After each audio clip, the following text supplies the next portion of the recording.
नमस्कार, जय श्री कृष्णा। असोलव ज्ञान यूट्यूब चैनल में आप सभी का स्वागत है।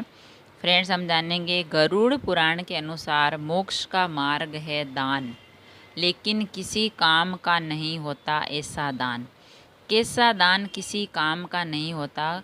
गरुड़ पुराण में कहा गया है कि अगर आप दान करेंगे तो ही मोक्ष मिलेगा। दान ऐसा करना चाहिए जो निस्वार्थ भाव से किया हो, ना किसी के लालच से किया हुआ हो, और अपनी मन की इच्छा से, भावनाओं से किया गया दान ही सही दान होता है। तो गरुड़ पुराण में बताया कि मोक्ष का मार्ग है दान करना, लेकिन किसी काम का नहीं होता ऐसा दान। तो कौन सा दान है जो किसी काम का नहीं होता? ना मोक्ष की प्राप्ति होती है, ना स्वर्ग की। तो वह कैसा काम है, कैसा दान है जो हम करते हैं, उससे कोई लाभ नहीं होता, कोई हमें फल नहीं मिलता है। तो दान का महत्व बहुत ही अधिक होता है। दान करना बहुत ही पुण्य का काम होता है। कोई भी व्रत करो, कुछ भी पूजा करो, मंदिर जाओ, तो कुछ दान हम करते हैं, तो एक दान का एक अपना अलग ही महत्व है और दान करना ही जरूरी होता है। आज भी लोग मन की शांति, मनोकामना की पूर्ति, पुण्य की प्राप्ति, ग्रह दोषों के प्रभाव से मुक्ति और भगवान का आशीर्वाद प्राप्त करने के लिए दान करते हैं। कोई अपने मन की शांति के लिए दान करता है, कोई मनोकामना पूरी होने के लिए दान करता है कि भाई ये काम है मेरा पूरा हो जाए, मैं ये दान करूँगा। और कोई पुण्य की प्राप्ति के लिए दान करते हैं, और कोई ग्रह दोषों के प्रभाव से मुक्ति और भगवान का आशीर्वाद प्राप्त करने के लिए दान करते हैं। दान का महत्व इसलिए भी अधिक बढ़ जाता है क्योंकि ऐसी मान्यता है कि आपको द्वारा किए गए दान का लाभ केवल जीवन ही नहीं बल्कि मृत्यु के बाद भी मिलता है।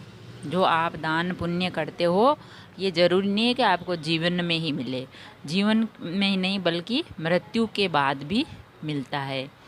तो क्योंकि मृत्यु के बाद जब आपके कर्मों का आंकलन होता है तो यही पुण्य कर्म काम आते हैं। जब व्यक्ति की मृत्यु हो जाती है तो फिर उसका जो कर्म कर्म का जो लेखा जोखा करते हैं यमराज, जो वो चंद्रगुप्त जी, तो फिर उनको पुण्य की प्राप्ति मिलती है कि भाई इसने क्या कर्म अच्छे किए हैं तो इसको हमें क्या दान दें, क्या पुण्य का इसका जो लाभ होगा। तो पुण्य ही कर्म होते हैं। लेकिन दान का पुण्य फल आपको तभी प्राप्त होता है जब आप दान सही समय, सही तरीके और सच्चे मन से करोगे। कि आपको दान का पुण्य फल आपको तभी प्राप्त हो सकता है जब आप निस्वार्थ भाव से दान करेंगे। और दान जब ऐसा करना है कि हमें फल की इच्छा ना करते हुए करना है, तो दान को सही समय पर करें, सही तरीके से करें और सच्चे मन से करें, तो आपको पुण्य का फल अपने आप मिल जाएगा। गरुड़ पुराण में भगवान विष्णु द्वारा एक श्लोक के माध्यम से हर व्यक्ति द्वारा किए गए ऐसे दान के बारे में बताया है जो किसी काम नहीं। ऐसे दान से न ईश्वर प्रसन्न होते हैं और ना ही इसका पुण्य फल आपको मिलता है।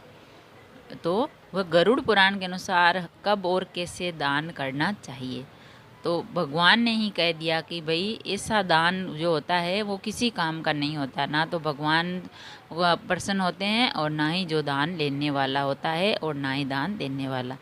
तो इसका पुण्य फल आपको मिलता है। तो ईश्वर प्रसन्न होते हैं।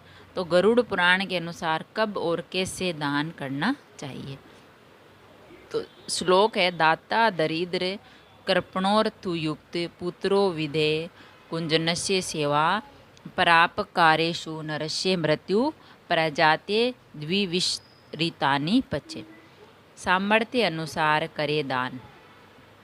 इस श्लोक के अनुसार दान से भले ही आपको पुण्य प्राप्त होता है और ऐसे लोगों से ईश्वर भी प्रसन्न रहते हैं, लेकिन अपने सामर्थ्य अनुसार ही आपको दान करना चाहिए।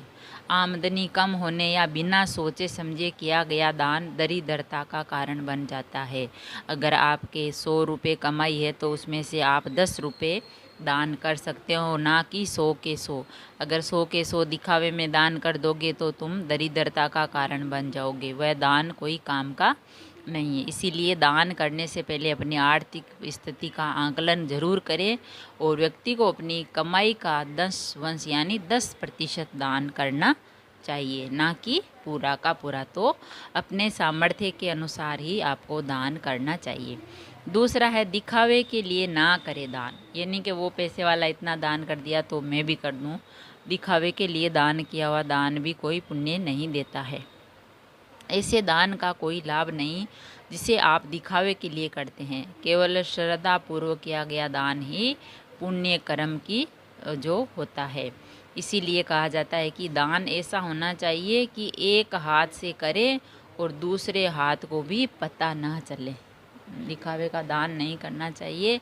दान ऐसा करे कि एक हाथ से दान करे, दूसरे हाथ को पता ही नहीं चला कि वे दान किया या नहीं किया। दान करने के बाद हमें ऐसे बताना ही नहीं चाहिए कि मैंने इतने रुपए का दान किया, वहाँ ये दिया, वहाँ ये दिया। तो उस दान से कोई मतलब नहीं है, उसका कोई महत्व नहीं है और उस दान से कोई लाभ नहीं मिलता है। सच्चे मन से करे दान। क्रोध भावना के साथ या मजबूती में किसी तरह का दान ना करें। ऐसा दान किसी काम का नहीं होता है। वही अघाए हुए लोगों को भी कभी दान न करें। दान किसी ऐसे को ही करें जिसको इसकी आवश्यकता है। पैसे वाले को कभी दान नहीं करना चाहिए। जिसके हाथ पैर है वो कमा सकता है, उस वैसे लोगों को दान नहीं दें। दान ऐसे लोगों को दें जिसको उसकी ज़रूरत होती है, उसकी आवश्यकता होती है। वही आपको अच्छे कर्मों का जो फल दे सकते हैं और उन्हीं लोगों को दान देना चाहिए जिनको ज़रूरत होती है। तो उन्हीं से हमें आशीर्वाद मिलता है और भगवान भी प्रसन्न होते हैं। तभी हमारे दान का है जो महत्व होता है।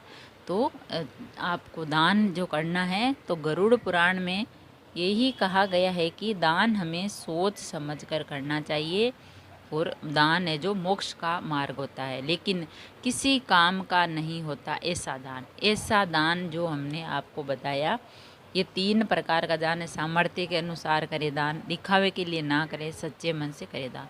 अगर आप इन 3 प्रकार के दानों के अनुसार दान करते हैं तो आपको आपका सामर्थ्य हो उतना ही दान करें। कि भाई 100 रुपये या 200 रुपये मजदूरी है तो आपको 10 रुपये दान करें। पहले आपके घर के बारे में, खर्चे के बारे में सोचे, फिर दान करने, तो ही वो दान आपका पुण्य फलदायी हो सकता है। दिखावे के लिए कभी दान ना करें। दान को करके कभी गिनाना नहीं चाहिए, मैंने इतना दान किया, ये किया, वो किया, तो वो दान का पुण्य नहीं मिलता है।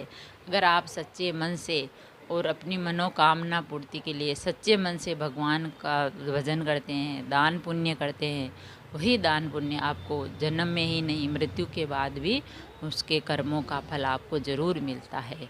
दान पुण्य से मोक्ष की भी प्राप्ति होती है, लेकिन सच्चे मन से किया हुआ दान ही मोक्ष को प्राप्त कराता है। अगर वीडियो अच्छा लगा तो लाइक और शेयर ज़रूर करें। ऐसे ही और वीडियोज़ देखने के लिए, सुनने के लिए, जानने के लिए चैनल को सब्सक्राइब करें। थैंक यू, धन्यवाद।